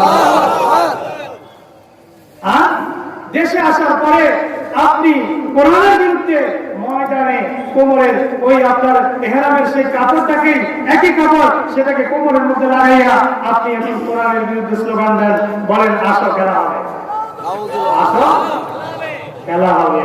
কথা বুঝেন নাই? শিরকের সকল ছিদ্র বন্ধ করে দিতে হবে। আল্লাহ পাক রব্বুল আলামিনের প্রিয় বান্দা হযরত লোকমান বলতেছেন ইন্নাশ শিরকা লাযুলমুন আযীম, নিশ্চয় শিরক হচ্ছে মহাজুলুম। বলছিলাম শিরকে আকবরটা 3 প্রকার। 1 নম্বর শিরক বিল রুবুবিয়্যাত, 2 নম্বর শিরক বিল ইবাদত। ইবাদতে কাউকে শিরক করা যাবে না। আমরা ইবাদত করি, সালাত আদায় করি, সালাতের মধ্যে সিজদা কাকে দেই? কথা বলতে হবে, কাকে দেই? একই ব্যক্তি যখন মাজারে গিয়ে সিজদা মারে, মাজারে কি সিজদা করা জায়েজ আছে? কথা বলেন, জায়েজ আছে? মাজারে সিজদা করা জায়েজ? যারা মাজারে ঘুরেছেন, দেখার জন্য গিয়েছেন, গোলাপশাহ মাজার, কেল্লা বাবার মাজার, শাহ আলী বাজার মাজার আছে নাকি নাই? আবার কেল্লা বাবার জিকির আছে না নাই? জিকির হবে কার নামে? জিকির হবে কার নামে? আবার একদল আছে কলবের মধ্যে আয়না বসায়, কথা বল না, জিকির হবে আল্লাহর নামে, কোন ব্যক্তির নামে জিকির হতে পারে। আল্লাহ বলেছেন ও বান্দা, তোমার এই কলবটাকে যদি তুমি পরিশুদ্ধ রাখতে চাও, শুদ্ধ রাখতে চাও, ভালো রাখতে চাও, জিকির করো। আলা বিজিকিরিল্লাহি তাতমাইন্নুল কুলুব, তোমার অন্তরটা প্রশান্ত হয়ে যাবে জিকিরের কারণে। কিসের কারণে? আপনি যদি সকাল সন্ধ্যা জিকির করেন, আপনার হার্টের অসুখ হবে না, হার্টের ব্যারাম হবে না। এখন তো জিকির করার টাইম করি, ফজরের নামাজ পড়ে কখন তাড়াতাড়ি ঘরে যাবে। কারণ কি? হুজুর ফজরের পরে তো একটু ঘুমানো লাগে। ফজর করে কি করা লাগে? ফজরের পরে তো একটু রেস্ট নেওয়া লাগে, একটু ঘুমানো লাগে। তোমার তো জিকির নাই, আমার আপত্তি নাই, তুমি ঘুমাও, তবে তুমি জিকির করে তারপরে ঘুমাও। তোমার অন্তরটাকে জিকির করে তোমার অন্তরটাকে পরিশুদ্ধ করো।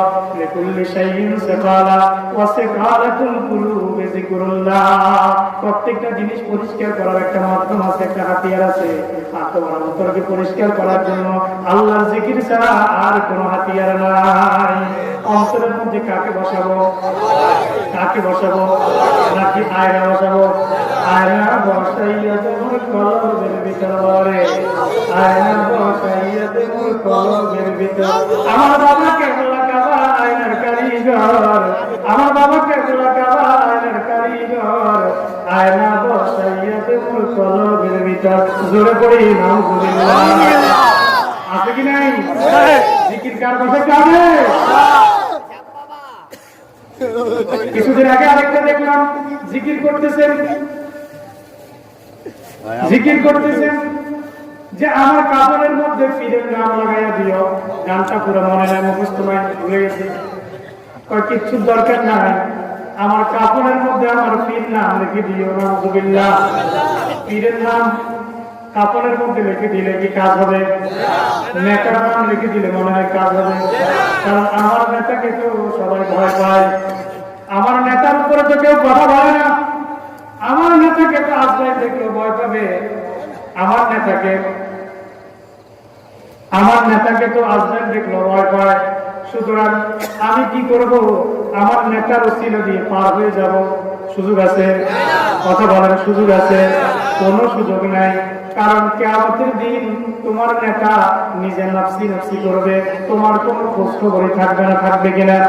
বরং কিয়ামতের দিন তুমি আল্লাহ আদালতে নেতার বিরুদ্ধে মামলা দিবে। শুনে রাখো কিভাবে দিবে, আল্লাহ সেটাও কোরআনে বলে দিয়েছেন। তুমি বলবে রব্বানা ইন্না আতা'না সাদাতানা ওয়া কুবারা'ানা ফাআদাল্লুনা আস-সাবিলা রব্বানা আতিহিম দু'ফাইন মিনাল আযাবি ওয়াল'আনহুম লা'নান কাবীরা।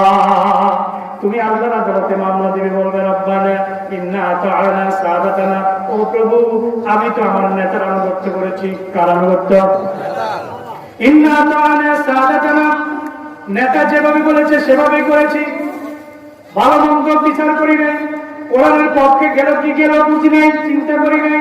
হাদিসের পক্ষে গেল কি গেল চিন্তা করি নাই। নেতা বলেছে মিছিল করতে হবে, মিছিল করেছি।